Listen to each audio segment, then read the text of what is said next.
Hey, you might have heard about focus stacking or focus bracketing. What is that? Well, you take several shots at different focus points, stack them up, and you're gonna have a perfectly sharp image.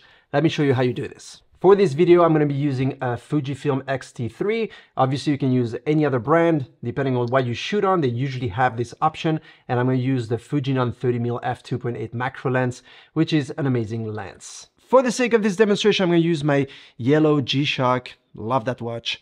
That's what I had available at the moment. And I'm gonna be using a Godox AD100 Pro as a source of light. Now you could use continuous lighting as you prefer. For the sake of this demonstration, I'm gonna keep it very simple and use only one flash rather than have the whole studio set up for it, but it will give you a pretty good idea. Now what you wanna do is you wanna go to the menu, you want to go to the drive setting, which is in the third menu. And once you're here, you want to go to bracketing setting, go to the last one, focus bracketing. And when you're here, what you want to do is you want to set the frames. I usually go between 40 and 60. So let's go with 40. So it's going to take 40 photos. Then you want to set this to 10, the step. Now there are many videos out there on YouTube that explain why 10. I advise you go check it out and it will tell you exactly why you have to choose 10. It depends basically on the increments that you want to have in between the focusing, the photos that you want the camera to take photos of. There's a percentage, like a 20% each time between 1 and 5. So it's a little bit confusing, but I set it to 10. And here, so the interval, the thing is I shoot with flash. So I like to keep a couple seconds in between my photos to make sure it has time to, recharge. But if you're shooting continuous lighting, you could also go with 0 seconds. It's just gonna take all your photos at once within a fraction of a second. So I'm gonna set to, I'm gonna go ahead and put 2 here. Now you are good to go.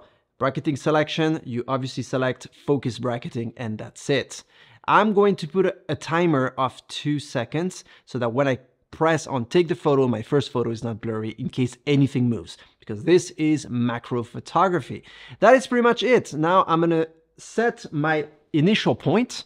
So I'm gonna go here on my lens and I'm going to set it to the closest, nearest point of focus on my photo, which is basically around here. You can see G-Shock is in focus. By the way, set your lens to manual focus, not autofocus. Once you did this, you want to go in the bracketing mode. Up there, there's a bracketing mode, and you're ready to go. So you start shooting. It's now going to shoot 40 photos. So I'm not gonna show you the 40 photos, but I'm gonna just let it go. What I do is I set 40 photos, but it doesn't mean that you have to shoot 40. What it means is I'm gonna let it go and you can see the red focus peaking moving as it shoots. Like now it's moving slowly towards the G-Shock writing.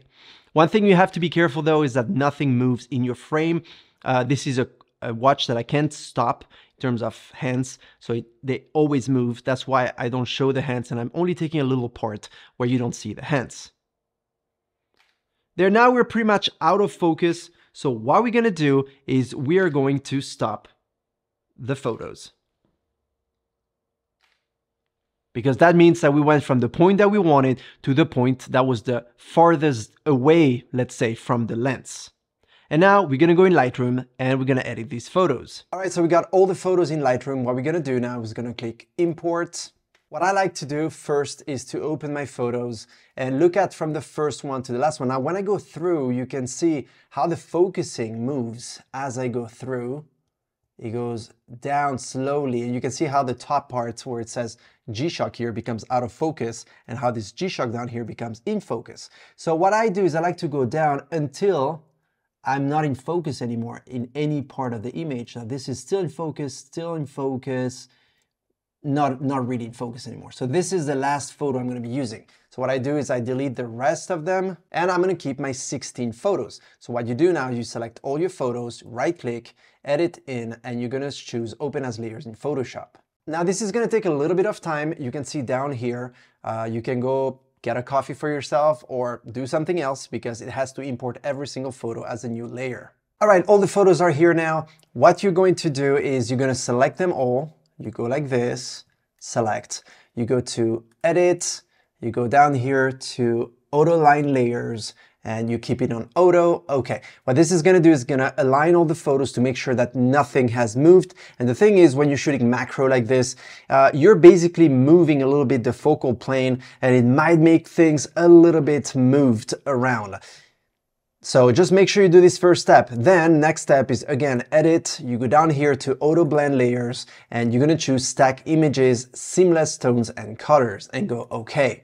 Now, depending on what computer you're using, I'm using the latest MacBook Pro M3, so it's pretty quick here, but it might take a little bit longer for you. So I'm not speeding things up here. This is the actual time it takes, and this is it. So now you can see that everything from here to here. Now, this is a little bit out of focus because I wasn't careful to make sure this is in focus on my original shot. But anyways, it's just to show you a little bit how you can use this technique. I'm going to be showing you more photos soon, so you can see other results that you can get using this technique. That's really, really cool. Now, what I like to do is I like to go here, select all my photos once again, and you can either right click and say merge layers, or you can just go Command E on a Mac keyboard, and it's going to give you one layer. And from here, you could do things such as, if it's too dark for your taste, you can go up here in filter, and you can go in camera raw filter. And at this point, you can open a little bit the shadows if needed, increase the exposure as needed so that you get the image as you want it. Then you go okay. And now if you zoom a little bit, I'm going to be using this option right here, the remove tool, which is a little bit AI based, and you're going to start selecting all these little areas of dust and removing them one by one. Little hair, you see things like that to make it nice and clean. Now, you can go as deep as you want in terms of removing dust and particles, because we're talking macro, which makes it very, very detailed, and you are going to see things like this, all the dust, the little particles. So obviously you can start, having some fun and cleaning up all the little dots as you wish. And that is how you get a good focus stacked image from the foreground to the background. There, I hope this helped you take better photos. If so, don't forget to subscribe so you don't miss any of my future videos. Write in the comment section below if you have any other question. I'll answer it as fast as possible. And I see you, like always, in my next video. Continue taking great macro shots, and I see you very soon. Cheers.